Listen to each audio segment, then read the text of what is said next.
Hello friends, कैसे हो। आज साधना श्रृंखला महारानी पद्मिनी की शौर्य गाथा आज लेकर आई है, जो विख्यात वीरांगनाएं के नाम से बेरू सिंह राव ने लिखी थी। इन बेरू सिंह राव एक ऐसे कवि थे, ऐसे कहानीकार थे, जिन्होंने अपनी गाथाएं महान विख्यात वीरांगनाएं के रूप में लिखी। आज हम महारानी पद्मिनी की शौर्य गाथा के बारे में पढ़ेंगे और सुनेंगे। मुझे लगता है कि महारानी पद्मिनी की कहानी कोई भी पढ़ना चाहेगा।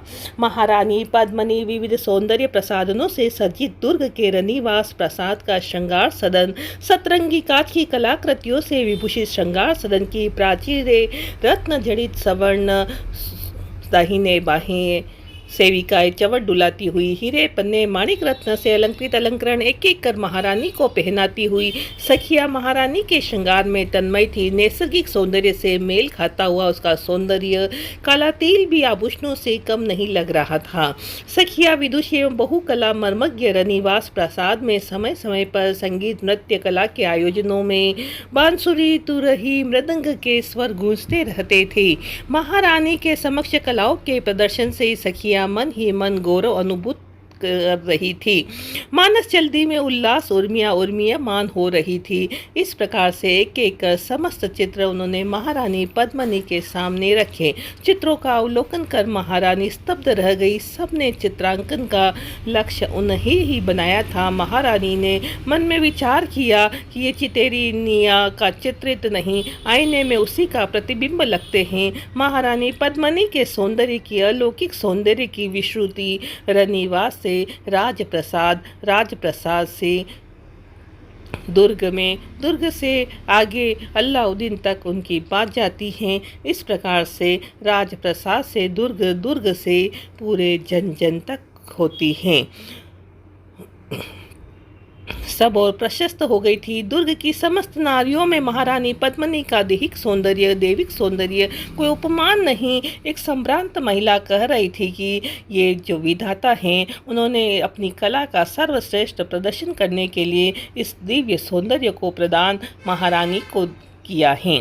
दूसरी महिला का स्वर था, इस प्रकार सभी लोग उसके एक एक अंग की चातुर्यपूर्ण रचना की है। तीसरी बुजुर्ग महिला की अभिव्यक्ति थी। ऐसा अप्रतिम सौंदर्य की चर्चाएं रातों रात दिल्ली तक पहुंच गई। बादशाह अलाउद्दीन खिलजी अपरिचित सौंदर्य की प्रतिमूर्ति पद्मिनी को पाने के लिए वहाँ पर आ चुका था और कई महीनों तक दुर्ग का घेरा डाले रहने पर दुर्ग का अभेद्य दीवारें उसके लिए अभेद्य ही रही। आक्रमण से सफलता मिलती नहीं देखकर बादशाह ने सोचा कि मैं किस प्रकार से महारानी पद्मिनी को देखूं। महारानी पद्मिनी की छवि उसे दिखला दे। इसके पश्चात वह मैत्री संबंधों का निर्वाह करते हुए दिल्ली दल बल सहित लौट जाएगा।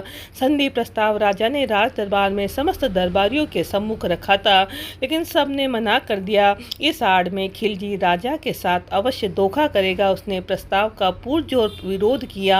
महारावल सज्जन प्रकृति के थे। उन्होंने बादशाह की बात पर विश्वास कर लिया और गोरा के विरोध करने पर भी चित्तौड़ दुर्ग से उसे निष्कासित कर दिया।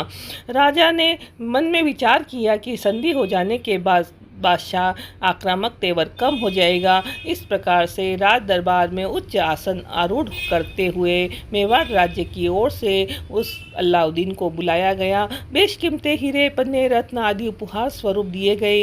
राजप्रसाद के गवाक्ष के समक्ष लगे आईने में महारानी पद्मिनी का प्रतिबिंब देख बादशाह खिलजी चकित रह गया। मन ही मन में विचारने लगा, ऐसा विलक्षण हुस्न कैसे कहाँ हो सकता है। ऐसी सौंदर्य को पत्थरों में शोभा नहीं देता। यह तो शाही सल्तनत दिल्ली की शान बढ़ाएगा। संधि की शर्तें पूरी हो जाने के साथ ही रावण रतन सिंह मेवाड़ राज कराने की रस्म रिवाज अनुसार अलाउद्दीन खिलजी को चित्तौड़ दुर्ग के प्रथम द्वार तक ससम्मान विदा करने गए। उन्हें क्या पता था मन में क्या है खिलजी के। उन्होंने खिलजी को वहीं पर उन्होंने वापस संदेश प्रेषित किया, यदि रावल रतन सिंह का जीवित दुर्ग में लौटता हुआ देखना चाहते हैं तो महारानी पद्मिनी की पालकी शिविर में पहुंचा दे। संदेश पर दुर्ग में चिंता की लहर व्याप्त हो गई। महारानी पद्मिनी को सेनापति गोरा की दूरदर्शिता याद आ गई। उन्होंने महारानी ने स्वयं वेश बदलकर कुछ राज दरबारियों के साथ में और सैनिकों के साथ गोरा को खोजने निकल पड़ी। खोजते खोजते बिहड़ वन में कुटिया के वहाँ गोरा और बादल मिल गए। महारानी को पहचानने में गोरा को देर न लगी। अभिवादन करते हुए सविनय कहा, परम वंदनीय महारानी साहिबा, अपने सेवक गोरा की खोज में इस बीहड़ में आप श्री ने इतना कष्ट किया है। आप श्री यहाँ पर पधारे हैं, इतना कष्ट क्यों किया? किसी दूत को प्रेषित कर दिया होता। देश प्रेमी स्वामी भक्त गोरा तुम्हारा परामर्श न मान महाराणा ने बहुत बड़ी भूल की है। उस भूल के कारण ही खिलजी ने उन्हें धोखे से बंदी बनाकर अपने शिविर में कैद कर रखा है। उसकी यह शर्त है कि महारानी की पालकी शिविर में पहुंचेगी तभी रावल चित्तौड़ दुर्ग में लौट सकेंगे, नहीं तो उसका सिर कलम कर दिया जाएगा।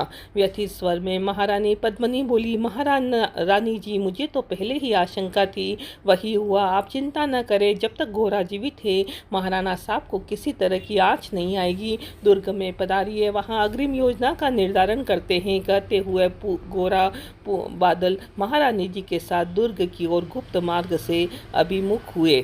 सेनापति गोरा ने महारानी के सानिध्य में समस्त दरबारियों की गुप्त बैठक बुलाई। अपने दूरदर्शी योजना सबके समक्ष रखते हुए कहा, बहादुर योद्धाओं, खिलजी के शिविर में महारानी जी की पालकी जाएगी और पालकी के साथ महारानी जी की सखियों की 1600 पालकी और होगी। उसमें सशस्त्र योद्धा होंगे तथा पालकियों को उठाने वाले कहार होंगे और ये सभी कहार महारानी के साथ में उनकी सखिया बनकर के जाएंगे।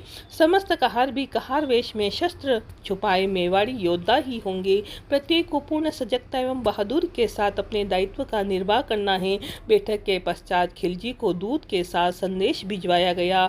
महारानी साहिबा की पालकी राजसी शान शौकत के साथ में 1600 सखियों के साथ शिविर में पहुंच रही हैं और पहुंचते ही महाराणा रावल रतन सिंह को अविलंब मुक्त कर दिया जाए।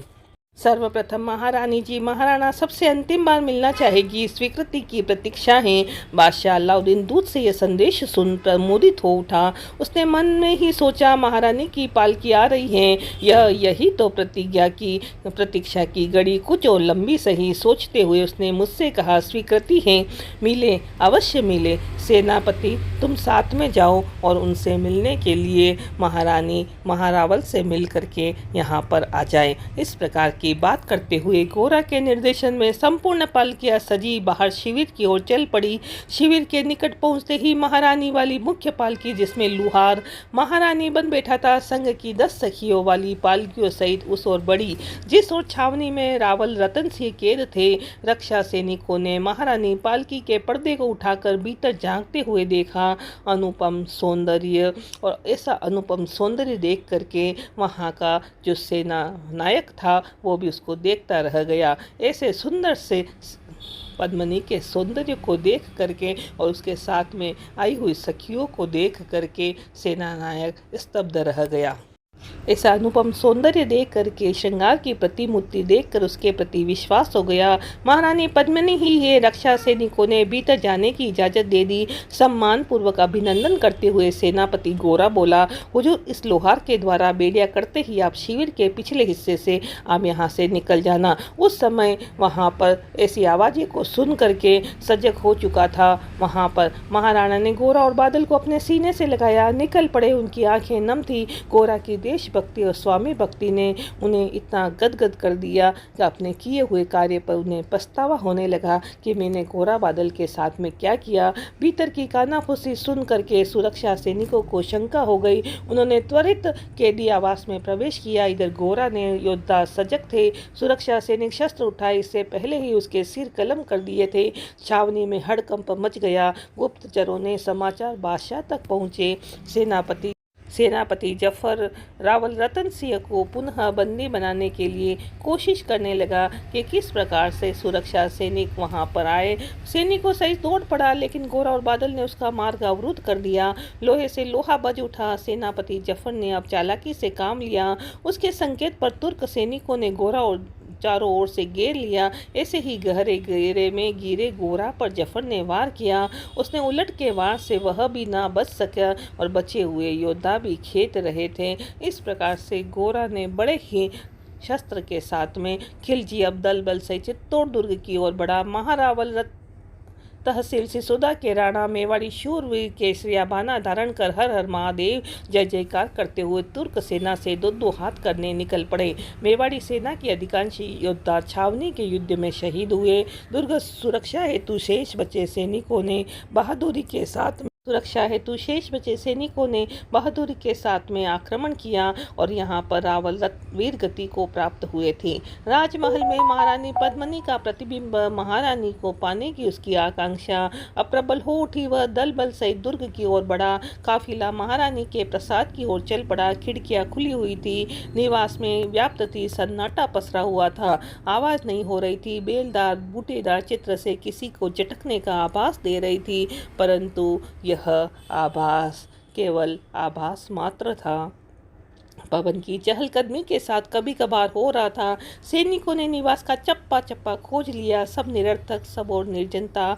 प्रसाद के गवाक्ष जरों के अतीत के मूल प्रश्न खोलते दृश्यमान हो रहे थे। शांत सरोवर पद्मिनी के निर्जन प्रसाद का प्रतिबिंब दर्शाता संवेदित लग रहा था। दुर्ग का एक एक प्रसाद छान मारा। चारों दिशाओं में उन्होंने तक पहुंच जाओ। अति शीघ्र हमें महारानी पद्मिनी मिलनी चाहिए। तीव्र उत्कंठा दिखाते हुए बादशाह ने अपने सैनिकों को आदेश दिया। द्रुत गति से आता हुआ अश्वारोही तत्क्षण बादशाह के समक्ष रुका। बोला कि जहां पनाह महारानी पद्मिनी को खोजने का प्रयास अब निरर्थक है। महारानी पद्मिनी ने दुर्ग की समस्त रानियों, सेविकाओं, क्षत्राणियों सहित जोहर कर लिया है। अश्वारोही कोई नहीं, बादशाह का विश्वास पात्र सरदार मालदेव था, जो किन्हीं कारणों से उस समय मेवाड़ महाराणा से रुष्ट होकर सुल्तान से जा मिला। मालदेव ने महारानी के जोहर का समाचार सुनकर के सुनहरे सपनों का महल धराशायी हो गया। उसके मस्तिष्क पटल पर शीशे में प्रतिबिंबित होती महारानी पद्मिनी का अप्रतिम सौंदर्य रह रहा था। मालदेव के साथ जोहर स्थल पहुंचा। नतमस्तक हो जोहर पश्मी को अपने मस्तक पर लगाते हुए बोला, महारानी पद्मिनी, तुम्हारा वीरत्व तुम्हारे अप्रतिम सौंदर्य से भी महान है। मैं तुम्हारे इस वीरत्व से अभिभूत होकर तुम्हें वंदन करता हूँ। ऐसी महारानी पद्मिनी। अगर आपको कहानी अच्छी लगी है तो लाइक एंड सब्सक्राइब जरूर करें।